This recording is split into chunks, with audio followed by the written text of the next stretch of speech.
BS computer science అంటే mathematics ఉండాలి, MPC students కదా ఎక్కువ బీఎస్ కంప్యూటర్ సైన్స్ ప్రిఫర్ చేస్తుంటారు, అదంటే మీరు బైపీసీ స్టూడెంట్స్ కూడా జాయిన్ అవ్వచ్చు అన్నారు, అది ఎలా సాధ్యం sir?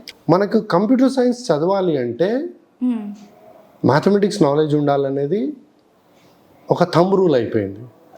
But mathematics A level mathematics కావాలి కంప్యూటర్ సైన్స్ చేయాలంటే?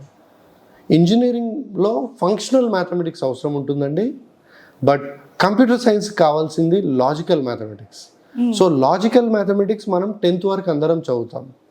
మనకి ఇంటర్మీడియట్లో ఇప్పుడు టీచ్ చేస్తున్న మ్యాథమెటిక్స్ ఏదైతే ఉందో that is more of functional mathematics inclined towards pure engineering.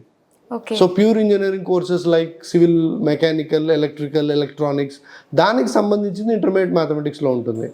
Logical mathematics మనం 10th వరకు చదువుతాము.